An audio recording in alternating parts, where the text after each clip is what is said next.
Will my kinky sex life keep me out of med school? I know this sounds like a troll post, and I expect I'm gonna get lots of weird, snarky responses. I am a BDSM player. Outside of scenes, I live a completely normal, boring life, and I don't bring my bedroom activities to work with me any more than the rest of you.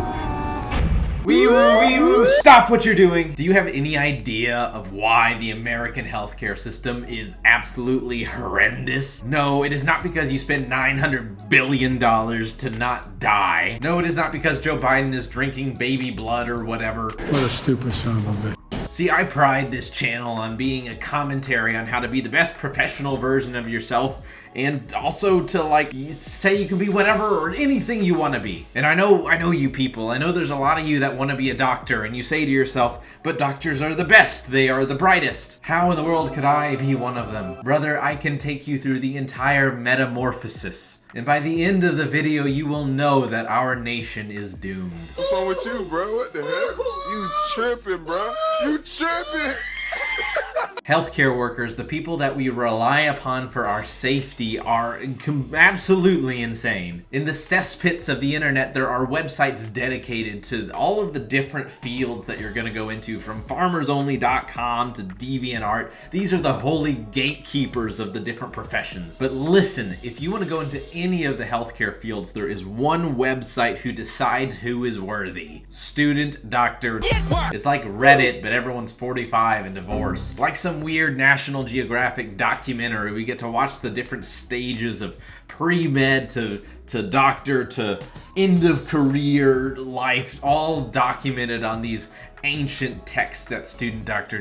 See, there's a section for all the pre-meds, all the people who want to get into the different healthcare fields, and this is where we document phase 1, the pre-med hopeful phase. See, pre-meds literally flock to this site to do one of two things. They either want to brag about how amazing they are, or what are my chances? Should I still consider medical school? What are my chances? Will I ever get into medical school? No sugarcoating. What are my chances? Shirt off in my secondary pictures. Is this a mistake? I had a picture of me with my shirt off after I had been lifting weights, so I printed it out because it looked kind of cool looking, and I wanted... It is kind of cool looking, and I wanted med schools to see the total package they were getting. But then I saw one of the secondaries and they want a professional looking picture. I guess my picture isn't exactly professional. Do you think I messed up? I just read the titles of these when I was picking out things to talk about, and this is the type of person that is applying to medical school. And people use this site to get all kinds of advice and research what they can write for their applications. And it turns out that when people use this site as a way to figure out what to say when they're applying is actually the worst idea possible. My personal statement, and I got accepted. Mbuto, my African driver, springs to his feet. Yes, Sahib. Pass me another baby. I think this one has died. I lay the dead infant in the pile by my feet. What I'd really like him to do is pass me an ice-cold bottle of the local beer. Compassion is hot, thirsty work. There is no ice in this wretched refugee camp. More's the pity, but as I'm here to help, I will suffer in silence. I stare into the eyes of the African baby who is suffering from HIV or dengue fever or something gross, looking out into the hot, dusty savannah, and ask why gender neutral and non-judgmental deity or deities does this have to happen? It keeps going. My dedication to service was just the beginning. At 5, I was counseling the first graders on their reproductive options. By 12, I was volunteering at Suicide Crisis / Center Free Needle Exchange Hotline for troubled transgendered teens. I will never forget Jose, a young Hispanic male with HIV who had just been kicked out of his casa by his conservative Catholic parents. He had turned into black tar heroin for his only solace and was literally at the end of his rope, and he called, "How about a condom, Jose?" I asked. The J, as you know him, Yes, that's true. When you ask yourself, do I have a compelling message? You do not have a compelling message more than 8744. You will truly never be as interesting of a candidate as this absolute saint. There's also a subsection of people who think they can ask about medical advice on this site. Like, help, I think I've broken my pubic bone. This is a somewhat personal topic, but it really hurts and I need to know what is going on. My background is simple. I am a sophomore in college and just started to take my pre-med requirements. But I am dating this girl and she is helping me to do something. And she bent my shaft, sorry, best word I could think of, the wrong way about 90 degrees? While it was hard, I didn't hear the bone crack, but it really hurts every time it erects. This happened about a week ago. I don't think there is a bone there, but I really hope this person figured it out, and I hope they didn't become a doctor. Not everything is awful. Some of these people I would like to be friends with. You have Smiles428 who says something about his parents are funny in this process of applying to medical school. I just wanted to relay something that happened to me today. My mailbox is still knocked over, so my mom goes to the post office bright and early every morning to pick up the mail. I was on my way to work this morning, and I get a call from on my cell phone.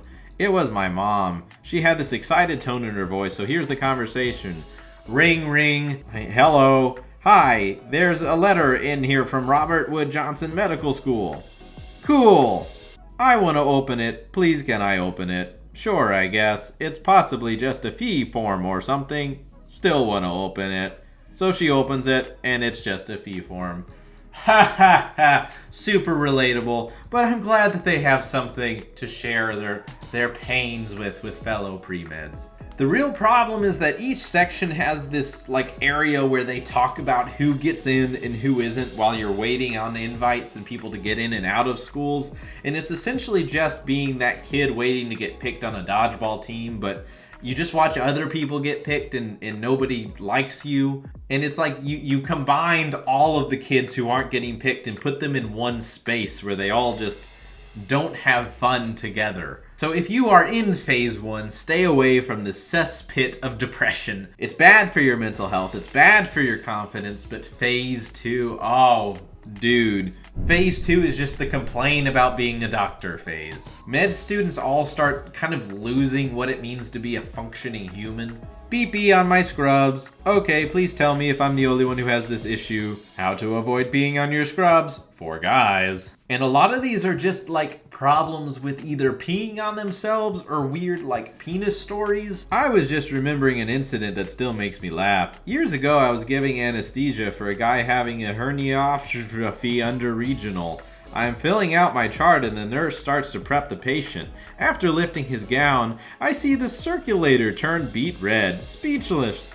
I look down and the guy had put a post-it note on his penis saying, "Handle with care." I announced loudly to the room, "Who put this note saying cut here?" The patient panics, starts stammering, "That's not what it says, doc." Sometimes the truth is stranger than fiction. Things I learned from my patients. Tonight I learned yet another helpful lesson from one of my patients. If you're on the street corner selling coke and you see the cops coming to bust you, don't eat all your coke. Having been taught this valuable lesson, I will now know better than to do this and wind up going to the ER in handcuffs, seizing uncontrollably, aspirating my vomit, and doing all this with white powder mustache, looking like an ad for Got Coke. And pretty much every post that is either not it's depressing or one of the phase 3 options is just some variation of something bodily fluid getting on you or being kind of mean. And listen, I think it is humanizing to learn that doctors are all on the job like us. They're either peeing on themselves or making dick jokes. But once they reach phase 3, this is the ultra pessimist phase. I'm quitting, considering leaving medicine. Please help. Fellowship or quit medicine. I'm quitting residency. Any legal logistical issues I need to ... I quit and it's awesome. I want to quit. Leaving job after a year. Leaving clinical medicine. Quitting. Oh, we are back to depressing again. Healthcare is awful, and the healthcare shortage is just getting worse because people are leaving it, and that's because they're treated like dirt and nobody cares about them. There has to be something positive to this video, and I want you to consider going into healthcare and staying away from SDN and Reddit and anything like this. But I decided to make the switch myself, but don't be fooled into thinking it's all rainbows and butterflies. It sucks, and it will continue to suck. It will keep sucking until we make it a little better. Make the culture change to be a little nicer to everyone around you, a little nicer to the healthcare workers, and maybe they will stop peeing on themselves as often. Okay, bye.